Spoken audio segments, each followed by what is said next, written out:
दोस्तों, आज हम फिर से हाजिर हैं एकदम नई और जबरदस्त कहानी के साथ, जिसका नाम है तांतीराम चैप्टर 1। लेकिन कहानी को शुरू करने से पहले मैं आपको इसकी रेटिंग दिखाना चाहूंगा, जो कि 8 आउट ऑफ 10 है। लेकिन इस कहानी में ऐसा क्या खास है कि लोगों ने इसको इतना पसंद किया, तो ये आपको मूवी देखने के बाद ही पता चलेगा। तो चलिए बिना देरी किए चलते हैं सीधा कहानी की तरफ। लेकिन उससे पहले अगर आपको हमारा ये काम पसंद आता है तो वीडियो को लाइक और चैनल को सब्सक्राइब करना ना भूलें, क्योंकि अभी इसका चैप्टर 2 आना भी बाकी है। तो कहानी की शुरुआत होती है एक पौराणिक कथा से, जहां हम देखते हैं कि जब समुद्र मंथन हुआ था तब असुरों और देवों ने मिलकर अमृत को निकालने की कोशिश की थी। यहाँ असुरों ने शर्त रखी कि अमृत का एक हिस्सा उन्हें भी दिया जाए, लेकिन अमृत को असुरों से बचाने और उसे सही जगह पर पहुंचाने के लिए भगवान विष्णु ने एक चाल चली और मोहिनी का रूप धारण करके सबका ध्यान अपनी ओर केंद्रित कर लिया, क्योंकि मोहिनी इतनी ज्यादा सुंदर थी कि उनकी सुंदरता को देखकर असुर तो असुर, देवता भी मोहित हो गए। अब जब ब्रह्मा जी ने मोहिनी को देखा तो वो भी सोच में पड़ गए, क्योंकि उन्होंने कभी ऐसी सुंदर कन्या की रचना नहीं करी थी। इसी के बाद ब्रह्मा जी के मन में विचार आया कि वो अब मोहिनी से भी अधिक सुंदर कन्या को बनाएंगे, जिसके बाद उन्होंने अहिल्या नाम की कन्या को बनाया और फिर उस अहिल्या की जिम्मेदारी उन्होंने गौतम महर्षि को सौंप दी। जहाँ गौतम महर्षि के आश्रम में धीरे धीरे अहिल्या ने सारा ज्ञान प्राप्त किया। अब समय बीतता गया और अहिल्या जवान होने के साथ साथ और अधिक सुंदर हो गई, जिसके बाद ब्रह्मा जी ने अहिल्या का विवाह गौतम महर्षि से ही करा दिया और अब ऐसे ही दोनों हंसी खुशी अपना जीवन व्यतीत करने लगे। लेकिन इसी बीच अहिल्या के ऊपर इंद्र देवता मोहित हो गए और फिर एक दिन जब गौतम महर्षि कहीं बाहर जाते हैं तो इंद्रदेव गौतम महर्षि का भेष बनाकर अहिल्या के पास चले जाते हैं और उनके और करीब आ जाते हैं। लेकिन वहाँ से जाते हुए गौतम महर्षि उन्हें देख लेते हैं और फिर क्रोधित होकर इंद्रदेव को श्राप देने के साथ साथ वो अहिल्या को भी श्राप दे देते हैं कि अब उनकी सुंदरता हमेशा के लिए खत्म हो जाएगी और वो ऐसे ही पत्थर की बनकर भूख प्यास से तड़पती रहेगी। अब देखा जाए तो यहाँ अहिल्या की कोई गलती नहीं थी, लेकिन गौतम महर्षि ने बिना पूरी बात जाने उन्हें गलत समझ लिया था। इस कहानी को सुनने के पीछे एक बहुत ही बड़ी वजह है, जिसके बारे में हम मूवी में आगे बात करेंगे। यहाँ मैं एक बात आपको और बता दूं कि इस सीन को मूवी में सिर्फ इंट्रो की तरह दिखाया गया है, पूरी कहानी को डिटेल में नहीं बताया है। यहाँ सिर्फ उतनी डिटेल्स ही दी गई है जो मूवी से कनेक्ट हो सके। खैर, मूवी की शुरुआत होती है और हम अजय नाम के एक लड़के को देखते हैं, जो कि हैदराबाद में काम करता है। यहाँ अजय बताता है कि मनुष्य की जिंदगी में अच्छे और बुरे दोनों तरह के दिन आते हैं और कभी कभी उनके बुरे दिनों में ऐसा कुछ हो जाता है जो कोई सोच भी नहीं सकता, और इन्हीं बुरे हालातों में फंसा हुआ इंसान अक्सर गलत लोगों से सलाह और मदद ले लेता है, जिससे उसकी जिंदगी पूरी तरह से पलट जाती है। खैर, अब हम अजय के साथ उसके 3 दोस्तों को देखते हैं, जो रात को एक जगह पार्टी करने का प्लान करते हैं, जिसके लिए शाम होते ही वो गांव के बाहर एक सुनसान जगह पर जाते हैं। यहाँ आकर चारों दोस्त आपस में हंसी मजाक करने लगते हैं। तभी अजय का एक दोस्त अजय से एक हॉरर स्टोरी सुनाने के लिए कहता है। अजय कहता है, ठीक है, आज मैं तुम्हें हमारे गाँव की एक सच्ची कहानी बताऊंगा। लेकिन उससे पहले वो उन्हें जिन्न के बारे में बताना शुरू करता है कि जिन्न को भगवान ने इंसानों के साथ ही बनाया था, जो कि हमारी ही दुनिया में पैरेलल साइड में रहते हैं। वो हमें देख सकते हैं और हमारी दुनिया में भी आ जा सकते हैं, लेकिन इंसान ना तो उन्हें देख सकते हैं और ना ही उनकी दुनिया में जा सकते हैं जब तक वो खुद ना चाहें। जिन्न जब चाहे इंसानों के बीच में रह सकते हैं, उनको देख सकते हैं, उनका रूप ले सकते हैं और यहाँ तक कि वो शैतानों का रूप भी ले सकते हैं। लेकिन भगवान ने जिनको अपने दायरे में रखने के लिए बहुत कुछ रूल्स बनाए हुए हैं, जिसमें सबसे जरूरी रूल ये है कि जिन्न कभी किसी इंसान के साथ इंटीमेट नहीं हो सकते। लेकिन अगर उन्होंने ऐसा किया तो भगवान उन्हें कभी माफ नहीं करेंगे। अब सभी जिन्न इस रूल को फॉलो करते हैं, लेकिन कुछ जिन्न अपने रास्ते से भटक जाते हैं, या कहें वो अपनी हवस को पूरा करने के लिए हम इंसानों को कांटेक्ट करने की कोशिश करते हैं, और अगर किसी ने भी उनको रिस्पॉन्ड किया तो फिर वो जिन्न उन्हें अपनी दुनिया में ले जाते हैं, जहाँ से वापस आ पाना लगभग नामुमकिन है। खैर, अब अजय कहानी सुनाना शुरू करता है और हमें 1975 का समय दिखाया जाता है, जहां हम आदि लक्ष्मी नाम की एक पटाखों की फैक्ट्री को देखते हैं, जो कि आदिवन नाम के एक व्यक्ति की है। अब एक दिन आदिवन जब अपनी फैक्ट्री में होता है तभी उसका बेटा बालाचंद्रन वहाँ आकर उसे एक लेटर देता है। उस लेटर को पढ़कर आदिवन को पता चलता है कि उसकी वाइफ अपने किसी प्रेमी के साथ भाग चुकी है। ये लेटर पढ़ते ही दोनों बाप बेटे बुरी तरह से टूट जाते हैं। लेकिन धीरे धीरे समय बीतने लगता है और बालाचंद्रन अपने पिता की फैक्ट्री में उनका हाथ बटाते हुए अपनी माँ को भूलने लगता है। लेकिन आदिवन अभी तक अपनी पत्नी को भुला नहीं पाया था। लेकिन उस दौरान गांव में एक रूल था कि अगर किसी की पत्नी जिंदा है तो वो उसके जिंदा रहते किसी और औरत से शादी नहीं कर सकता। इसीलिए आदिवन ने गांव के बाहर जाकर एक दूसरा घर बनवा लिया था और फिर एक दूसरी औरत से शादी करके उसके साथ वहीं रहने लगा। खैर, अब धीरे धीरे ऐसे ही समय बीत जाता है और साल आता है 1989 का। बालाचंद्रन भी अब बड़ा हो चुका है और फैक्ट्री का अब पूरा काम खुद ही संभालने लगता है। इसी बीच एक दिन उसकी फैक्ट्री में काम करने वाली एक लड़की बालाचंद्रन के पास आकर उसे मिठाई देने लगती है क्योंकि उसकी शादी तय हो चुकी है। लेकिन बाला उसे कोई जवाब नहीं देता। तभी वो फैक्ट्री में काम करने वाले एक लड़के को बुलाकर उसे कुछ पैसे देता है क्योंकि आज उसका जन्मदिन है। दरअसल बाला की माँ के घर से भाग जाने के बाद से ही वो सभी औरतों से नफरत करने लगा था। लेकिन क्योंकि बाला की उम्र शादी की हो चुकी थी इसलिए उसके पिता आदिवन जबरदस्ती उसकी शादी गांव की ही एक सबसे सुंदर लड़की अलागनी से करवा देते हैं। लेकिन शादी की रात ही बाला अलागनी से कहता है कि मैं ये शादी नहीं करना चाहता था, लेकिन मेरे पिता की खुशी के लिए मुझे तुमसे शादी करनी पड़ी। मुझे नहीं पता कि मैं कभी तुम्हें एक्सेप्ट कर भी पाऊंगा या नहीं, लेकिन मुझे माफ कर देना। और इसके बाद वो दोनों अलग अलग सोने लगते हैं। अब पति के इस नेचर को देखकर अलागनी को बहुत ही दुख होता है और वो मन ही मन रोने लगती है। अब बाला अलागनी के साथ इस घर में रहता था और आदिवन अपनी पत्नी के साथ गांव के बाहर वाले घर में। खैर, शादी के बाद अलागनी एक अच्छी बीवी बनने की पूरी कोशिश करती है। वो बाला को सुबह प्यार से जगाती है, लेकिन बाला ना तो उसे अपने करीब आने देता है और ना ही उससे ठीक से बात करता है, बल्कि बिना नाश्ता किए ही सीधा फैक्ट्री के लिए निकल जाता है। वहीं दूसरी तरफ दो लड़कियां फैक्ट्री में सफाई करते हुए अलागनी के बारे में ही बात करने लगती हैं कि क्या तुमने साहब जी की बीवी को देखा, वो कितनी खूबसूरत है, पूरे गाँव में उसके जितनी कोई सुंदर लड़की नहीं है। अब यही सब बातें उस कमरे में एक जिन सुन लेता है और फिर वो फैक्ट्री में इधर उधर घूमने लगता है। साथ ही वो ये भी देख लेता है कि बाला और उसकी बीवी अलागनी दोनों अंदर ही अंदर अकेले हैं। एक तरफ जहां अलागनी अपने पति की राह देखती रहती है, वहीं बाला अकेले होने पर भी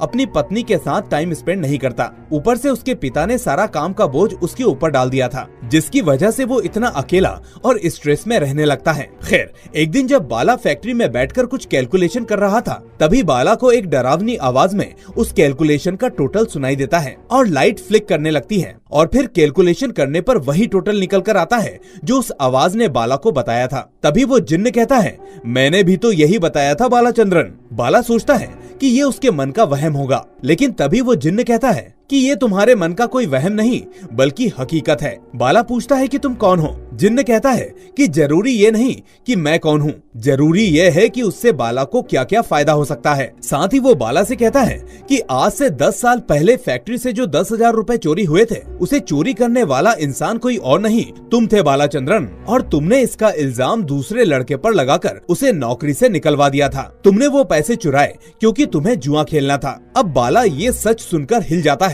क्योंकि ये राज सिर्फ उसी को पता था। वो डरते हुए अब सीधा अपने पिता के पास जाता है और जो कुछ भी उसके साथ हुआ वो पूरी बात उन्हें बताता है। ये सुनकर उसके पिता को बाला पर बिल्कुल भी यकीन नहीं होता। वो कहते हैं कि तुम फैक्ट्री का काम ठीक से संभाल नहीं पा रहे, इसलिए ये सब नाटक कर रहे हो। आदिवन डांटते हुए कहता है कि अगर तुमसे नहीं होता तो मुझे बता दो, मैं खुद जाकर फैक्ट्री संभाल लूंगा। ये सुनकर बाला गुस्से में वहाँ से निकल जाता है और अकेले में उस जिन के बारे में सोचने लगता है। तभी वो वापस अपने घर पहुँचता है जहाँ उसकी बीवी अलागनी उससे बात करने की कोशिश करती है, लेकिन बाला उससे बिना कोई बात किए सीधा सोने चला जाता है। यहाँ हम उसी जिन को बाला के आसपास फील करते हैं। वो बाला के ऊपर से ब्लैंकेट को हटा देता है और सपने में भी उसे डराने की कोशिश करता है, जिसकी वजह से बाला की चीख निकल जाती है और तभी अलागनी उसकी आवाज सुनकर वहाँ आती है और उसे पानी देकर अपनी साड़ी से उसका पसीना पोंछने लगती है। अब अलागनी का ऐसा प्यार देखकर बाला के मन में भी अपनी पत्नी के प्रति प्रेम जागने लगता है और फिर वो दोनों इंटीमेट हो जाते हैं। यहाँ बाला अलागनी से कहता है कि मुझे बचपन में भी ऐसे बुरे सपने आते थे और तब मैं डरकर अपनी माँ की गोद में छुप जाता था, लेकिन एक दिन मैंने देखा कि मेरी माँ मेरे बगल में नहीं है और फिर ऐसे ही धीरे धीरे ये डर गुस्से में बदल गया, जिसके लिए मैंने तुम्हें सजा दी। मुझे माफ कर दो अलागनी। खैर, अब फाइनली दोनों करीब आ जाते हैं और एक दूसरे के साथ टाइम स्पेंड करने लगते हैं, एक दूसरे को समझने लगते हैं। अब सब कुछ ठीक चल रहा था। तभी एक दिन फैक्ट्री का मैनेजर बाला के पास आकर फैक्ट्री की खस्ता हालत के बारे में बाला को बताने लगता है कि जिन लोगों ने उधार लिया था वो सभी पैसे नहीं दे रहे, लेबर को बोनस नहीं मिला है और फैक्ट्री में काफी सारा माल भरा हुआ है। ये सुनकर बाला काफी परेशान हो जाता है और फिर अकाउंट्स को चेक करने लगता है। तभी काफी देर तक काम करने की वजह से अलागनी बाला के लिए खाना लेकर फैक्ट्री में आ जाती है, जहां वो जिन अलागनी को करीब से देखने लगता है, लेकिन गले में पड़े उसके मंगलसूत्र को देखकर वो उससे दूर हट जाता है। तभी अलागनी के जाने के बाद वो जिन फिर से बाला से बात करने लगता है, जिसके बाद बाला फिर से पूछता है कि तुम कौन हो, जिस पर वो जिन फिर वही बात दोहराता है कि जरूरी ये नहीं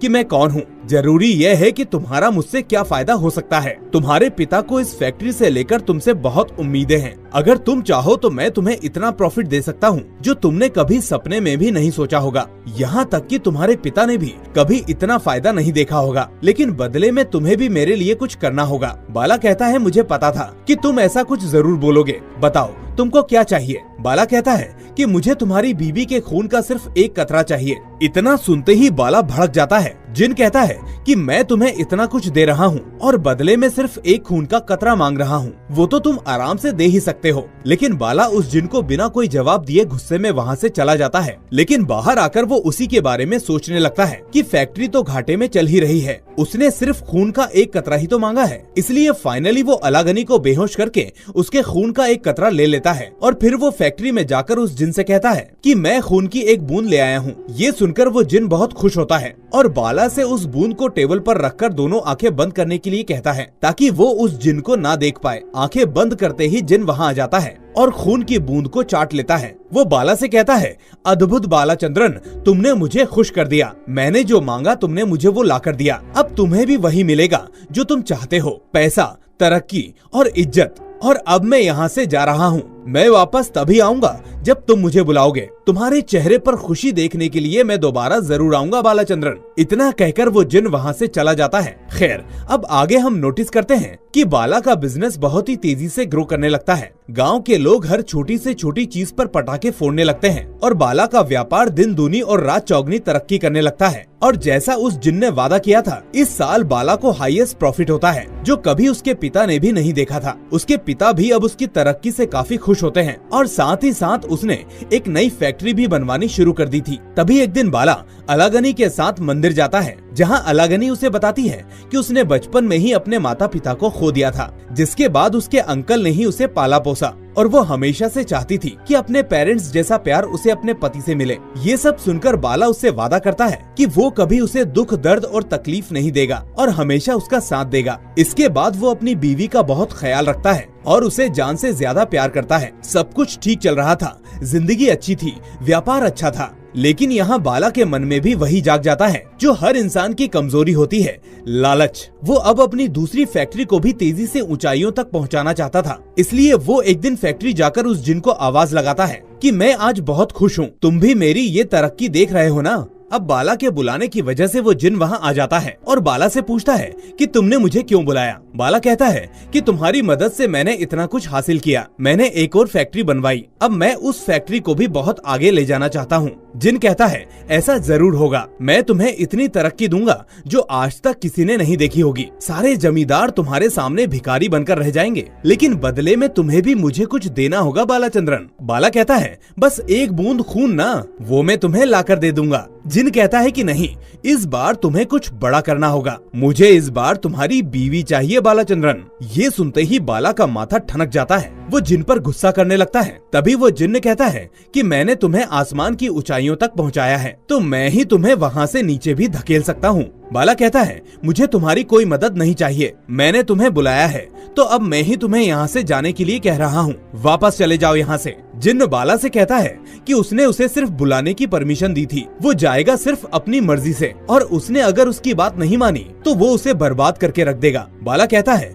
कि मैं तुम्हें ये नहीं करने दे सकता, तुम कुछ और मांग लो। लेकिन कई दिनों तक वो जिन बाला को अपनी इच्छा बार बार बोलता है, पर बाला उस जिन की बात को नहीं मानता और ठीक इसी के बाद वो सभी चीजें उल्टी होने लगती हैं जो उस जिन ने बाला के लिए तैयार की थी। मतलब अभी तक बाला को उस जिन की वजह से जो कुछ फायदा हुआ था वो सब कुछ नुकसान में बदलने लगता है। बाला का घाटा दिन पर दिन बढ़ने लगता है और एक दिन उसे पता चलता है कि सरकार ने प्रदूषण की वजह से पटाखों पर बैन लगा दिया है। अब ये सुनकर बाला के होश उड़ जाते हैं। वो फौरन पंचायत ऑफिस पहुंचकर इस बात को कंफर्म करता है तो उसे पता चलता है कि बैन की खबर सच है। लेकिन यहाँ एक आदमी उससे कहता है कि सर आप परेशान मत होइए, कुछ दिनों बाद ये बैन सरकार हटा देगी। अब ये सुनकर बाला को थोड़ी राहत तो मिलती है, लेकिन वो इतना समझ चुका था कि ये सब उस जिन का ही किया धरा है। पर फिर भी वो उन हालातों से जूझते हुए अपनी पुरानी फैक्ट्री का सारा सामान निकालकर नई फैक्ट्री में रखवा देता है ताकि जब बैन खत्म हो तो उस सामान को वापस ला सके। लेकिन कुछ दिनों बाद हुई तेज बारिश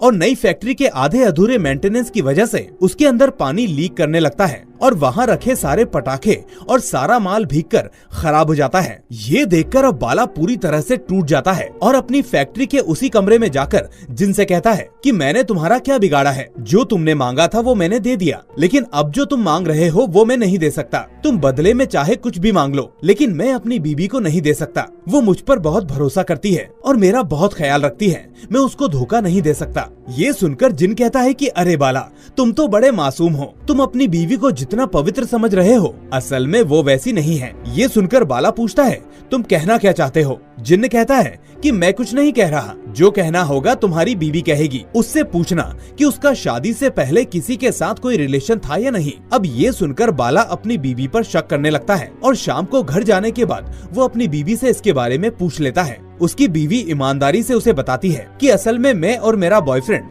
बचपन से ही साथ पले बड़े थे और एक साथ पढ़ने भी जाते थे। इसी बीच हम दोनों में प्यार हो गया, लेकिन वो मुझसे शादी नहीं करना चाहता था। उसके लिए उसका करियर इम्पोर्टेंट था और तभी हमारे रिश्ते की बात आई तो मैंने हाँ बोल दिया। लेकिन अब वो लड़का मेरी जिंदगी में नहीं है और आप ही मेरे सब कुछ हैं। मेरे मन में तो उसका ख्याल भी नहीं आता। लेकिन आप ये सब क्यों पूछ रहे हैं? बाला कहता है कि नहीं, कुछ नहीं, बस ऐसे ही पूछा। अगले दिन बाला उस जिन से कहता है कि तुम्हारी वजह से मैंने अपनी बीवी पर शक किया और उसको गलत समझा। वो तो कब से उससे दूर हो चुकी है। तभी जिन्न कहता है कि हाँ, हो तो चुकी है, लेकिन दूर होने से पहले वो दोनों कितना करीब आए थे ये देखना चाहते हो? इस बात पर पहले तो बाला चुप हो जाता है और फिर जिन्न कहता है कि अगर देखना चाहते हो तो बस अपनी आंखें बंद कर लो, सारी सच्चाई तुम्हारे सामने आ जाएंगी। ये सुनते ही बाला अपनी आंखें बंद कर लेता है, जिसके बाद वो जिन्न उसे विजन दिखाता है कि शादी से पहले उसकी बीवी अलागनी और उसका बॉयफ्रेंड एक दूसरे के करीब आए थे और उन दोनों ने पर्सनल टाइम भी स्पेंड किया था। ये देखते ही बाला का दिमाग ठनक जाता है और वो गुस्से से भर जाता है, लेकिन वो अभी भी कंफ्यूज होता है कि आखिर करे तो करे क्या। इसलिए वो अपने पिता के पास जाकर उनको सारी बात बताता है। उसका पिता फौरन कहता है कि दे दो बेटा,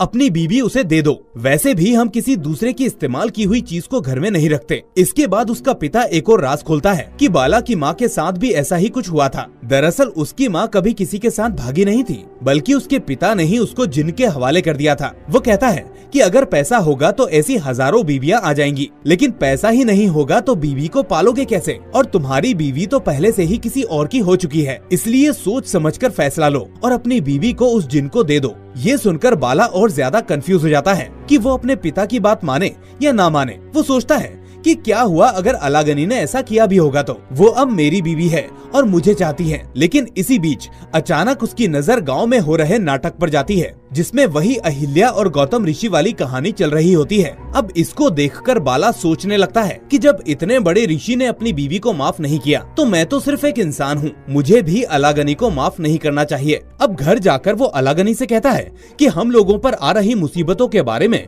मैंने एक पंडित से बात की तो उन्होंने बताया कि असल में हमारी शादी सही मुहूर्त में नहीं हुई, इसलिए ऐसा हो रहा है। अलागनी पूछती है तो उन्होंने क्या उपाय बताया? इस पर बाला कहता है कि उन्होंने बोला कि हमें फिर से सही मुहूर्त में शादी करनी होगी, जिससे ये विपदा हट जाएगी और ये शादी हमें उसी जगह पर करनी होगी जहाँ से हमारी आमदनी चलती है, यानी हमारी फैक्ट्री। ये सुनकर अलागनी कहती है कि अरे इतनी सी बात है तो चलिए फिर से शादी कर लेते हैं। अब बाला इस तरह उसको मना लेता है और एक दिन अलागनी को तैयार करके अपनी फैक्ट्री में ले आता है। वहाँ जाने से पहले वो अलागनी से कहता है कि आज पुराना मंगलसूत्र नहीं पहनना, क्योंकि आज से तुम नया मंगलसूत्र पहनोगी। इसलिए अलागनी वहाँ जाने से पहले पुराने मंगलसूत्र को उतार देती है अब दोनों फैक्ट्री में आते हैं तो बाला उससे कहता है कि तुम यहीं रुको, मैं पंडित जी को लेकर आता हूँ। इतना कहकर वो वहाँ से चला जाता है, जबकि अलागनी को उस कमरे में किसी की मौजूदगी का एहसास होने लगता है, लेकिन वो सोचती है कि बाला ही उसके साथ कोई मजाक कर रहा है। तभी वो जिन्न कहता है,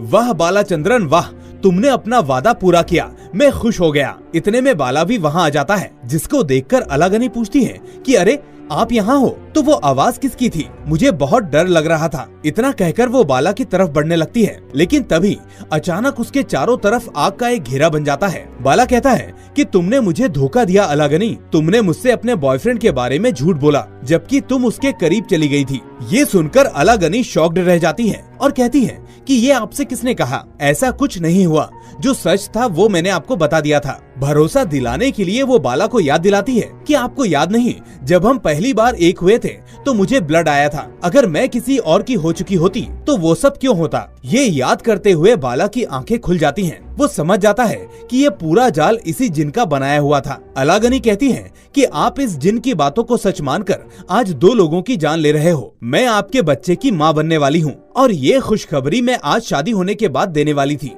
ये सुनकर बाला रोने लगता है और हाथ जोड़कर अलागनी से माफी मांगने लगता है कि मुझे माफ कर दो अलागनी, मैंने तुम्हें गलत समझा। इसके बाद बाला उस जिन से रिक्वेस्ट करता है कि प्लीज मेरी बीबी को छोड़ दो, लेकिन वो जिन्न कहता है कि मैं तो वही कर रहा हूँ जो तुमने फाइनल किया था। ऐसा बोलते ही वो उस आग में से निकालकर अलागनी को अपनी दुनिया में ले जाता है। बाद में बाला को अपने किए पर बहुत पछतावा होता है, इसलिए पहले वो अपने पिता को जान से मारता है, क्योंकि वो समझ चुका था कि उसकी माँ भी बेकसूर थी। ये तो उसके पिता का लालच था जो उसकी माँ उससे दूर हुई। ऐसा करने के बाद आखिर में बाला उसी फैक्ट्री में आकर खुद को भी खत्म कर लेता है। इसके बाद सीन प्रेजेंट टाइम में शिफ्ट होता है, जहां अजय का दोस्त उससे कहता है कि मुझे तो यकीन ही नहीं हो रहा कि हमारे गांव की इतनी बड़ी कहानी है। तभी एक दोस्त कहता है कि अरे यार ये सब फालतू कहानियां हैं, इनमें कोई सच्चाई नहीं है, बस यहाँ पर लोगों को आत्माओं का नाम निकालकर जिनका नाम रख दिया है। इतने में अजय कहता है कि अच्छा तुम्हें पता है जहाँ हम लोग अभी बैठे हैं वो उसी फैक्ट्री का कमरा हुआ करता था